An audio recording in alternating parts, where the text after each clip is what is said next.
गुरुजी प्रणाम। जी गुरुजी मैं इसकी बुआ लगती हूँ। हाँ, और मैं जो कह रही हूँ नवदुर्गा के व्रत में खड़ी हूँ, जो कहूँगी बिल्कुल सत्य कहूँगी आपके सामने। बिल्कुल सत्य कहो। इनकी शादी को 13 साल हो गए। ठीक है। और 13 साल के बाद ये आज तक एक सेकंड को नहीं सुधरी हैं। और ना घर का काम करना, बच्चा हुआ था, बच्चा दादी भी नहीं पाल रही है, बच्चा मैं पाल रही हूँ उसको, मेरे घर में पल रहा है बच्चा। उसका पालन पोषण पढ़ाई लिखाई सब मैं कर रही हूँ। खर्चा ये लोग देते हैं। और ना खाना बनाना, ना कोई कपड़ा धोना, ना टाइम से नहाना, ना उठना, ना सोना, जितने काम होते हैं स्त्री के कोई काम नहीं करना है। और बस लड़ाई लड़ाई लड़ाई हर समय। तो अब बात कर लें, वो तो हम कुछ समझाएं, अब वो समझें तो समझाएं। अब इनके पति जो हैं ये झाड़ू पोंछा, बर्तन, घर की सफाई और अपना टिफिन लगा के अपनी जॉब पे जाना। और अब जॉब छूट गई क्योंकि जब लेट जाएगा रोज बंदा, खाना बनाएगा, अपना टिफिन लगाएगा तो क्या करेगा। मकान अलग बना के दे दिया है, 4 कैमरे लगवाए हैं मैंने, और उसमें हर समय धमकियां देते हैं और मैके से भी धमकियां मिलती हैं। और इसकी हालत ये है, ये डिप्रेशन में चला गया और इसकी दवाई चल रही है। चलो बात करा भैया से। करो जी गुरुजी। पत्नी आपकी तो बात कर ही नहीं रही है अच्छे से। बेटा बात कर लो खड़े होके अच्छे से। क्या बात करें बताओ। कुछ भी कर लो, बात कुछ भी कर लो, खड़े हो जाओ बात। जी गुरुजी, इन्होंने मेरा बच्चा पाला है, मैं इनकी बहुत बहुत आभारी हूँ। इनकी मैं गुरुजी मतलब विद फैमिली के आभारी हूँ इन लोगों की मैं। हाँ। मेरा बच्चा पाला है इन्होंने। तो आपने क्यों नहीं पाला अपना बच्चा? जी गुरुजी, मतलब क्या कहते हैं, इन लोगों ने मुझे बहुत प्यार दिया था और मतलब जैसे मुझ पे मतलब पाल नहीं पाती थी, इसीलिए मैंने सहयोग दिया था बुआ जी ने। ये तो पहली आप माँ हो कि अपने बच्चे को पालना पाने की बात कर रही हो। आज तक के स्वतंत्र भारत में ये पहला केस हम देख रहे हैं कि अपना बच्चा आप नहीं पाल पा रही हो। तो मैं भी अपने पेरेंट्स से अलग हो गई थी एक दिन की गुरुजी। मुझे भी दादी बाबा ने पाला था। तो आपने अपने बच्चे को क्यों नहीं पाला? तो चलो नहीं पाला ठीक है, पर पति का साथ तो दो, भोजन तो बनाओ, गृहिणी का जो कार्य वो तो करो। आपका पति बेचारा कमा रहा, झाड़ू पोंछा बर्तन चौका कर रहा है, आप उसको भोजन बना के तो दो कम से कम। ठीक है गुरुजी। कब से दोगी? कब से क्या गुरुजी, अब जाएंगे तो।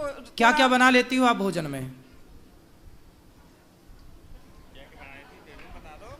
बताओ क्या क्या बना लेते हो आप भोजन में, बताओ। सब जो भी खाएंगे वो ही बना लेते हैं गुरुजी। सुनो बेटा, गृहस्थी ना मजाक नहीं होती, ऐसे नहीं चलती गृहस्थी।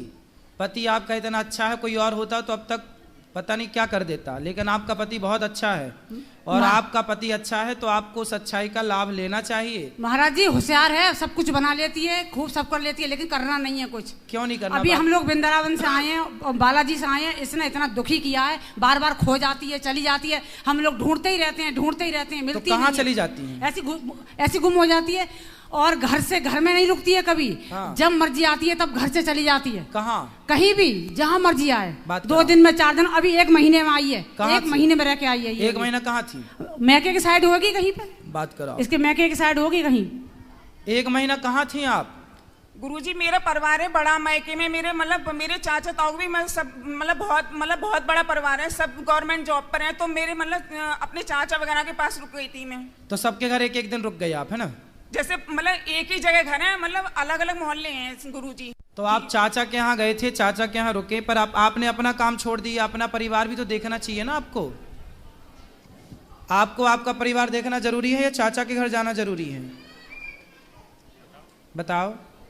दोनों तरफ इस पक्ष में ज्यादा रहना चाहिए, उसमें कम। 2 नाव में जो पांव रखता है ना बेटा वो डूब जाता है। इसलिए जब ससुराल में हो, पति अच्छा है, परिवार है, तो ससुराल पक्ष ध्यान दो, पति बच्चों का ध्यान दो और चाचा चाची का ध्यान ना दो बिल्कुल। चाचा तो अपना ठीक है, आपको चाचा चाची के घर क्यों जाना है? आप अपने पति के साथ रहो, बच्चों को ख्याल रखो। नहीं गुरुजी, मैं इन लोग अपने परिवार की, ससुराल वालों की बहुत बहुत आभारी हूँ मैं गुरुजी, अपनी गलती के लिए स्वीकार कर रही हूँ। नहीं तो फिर बाद में आप क्यों बार बार मायके चली जाती हो? मायके जाओ, कभी कभी जाओ, जो रक्षाबंधन है, जो त्योहार वहां जाओ, हमेशा क्यों जाना है? जाना सही है। और फिर भी आपके पति इतने अच्छे हैं कि घर का काम धाम बेचारे वो करते हैं, जॉब तक छूट गई उनकी, आपको उनका सपोर्ट करना चाहिए कि नहीं करना चाहिए? बताओ। जी गुरुजी। तो क्यों नहीं कर रहे हो बेटा? आपका पूरा जीवन बर्बाद हो जाएगा यदि आपने गलत निर्णय लिया तो। बाद में ना चाचा साथ देगा, ना चाची, ना बाप, ना माँ, कोई साथ नहीं देता। एक स्त्री का सबसे बड़ा साथी उसका पति है। यदि पति साथ दे रहा है तो सब साथ दे रहे हैं, पति साथ नहीं देगा तो सब लोग निकाल देंगे घर से, कोई साथ देने वाला नहीं है। एक नारी का सबसे बड़ा सहयोगी उसका पति है। बाप कब तक जिंदा रहेगा और चाचा कब तक जिंदा रहेगा? गुरुजी ऐसा नहीं है। कैसा नहीं है?